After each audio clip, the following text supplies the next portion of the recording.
Silence in the ether. I was a radio enthusiast by passion. Old shortwave radios, frequencies unused by anyone else, that was my hobby. I wasn't looking to communicate with others. I was more interested in finding signals that no one else was supposed to hear. One night, scanning through the bands, I stumbled upon something strange. It was a steady, pulsating sound, like Morse code, but illogical, meaningless. I started recording. After a few minutes, the signal cut off and silence followed. And then, a whisper. It wasn't an ordinary whisper. It sounded as if it came from a place where sound had no right to exist. It repeated one word: listening. I held my breath. I answered softly into the microphone. Yes. Silence. It lasted maybe a minute, maybe an hour. It was hard to tell.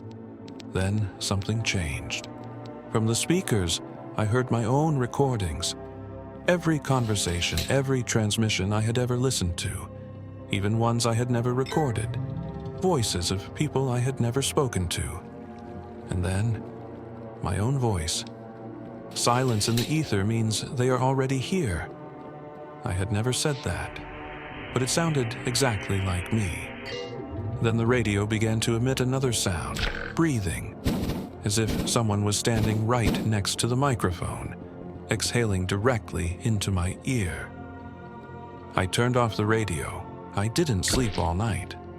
The next day, I tried to check if anyone else had come across this signal. None of my fellow radio operators had heard anything like it.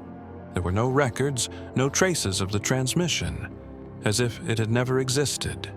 But I knew it wasn't a hallucination, because when I returned to my room that night, the radio was on again, and from the speaker, I heard my voice. Silence in the ether means they are already here. This time, however, the voice continued. Don't turn around. I froze. I felt the hairs on the back of my neck stand on end. Slowly, I reached for the radio switch, but at that moment, another sound came through the speaker. Scratching, like fingernails dragging across the microphone's surface. It's too late. I couldn't take it anymore. I bolted for the door, but it was locked. I didn't remember locking it. My heart pounded like a hammer. The room was utterly silent, yet I had the overwhelming sensation that someone, or something, was standing right behind me. I mustered the courage to turn my head. The room was empty, but the radio started broadcasting again.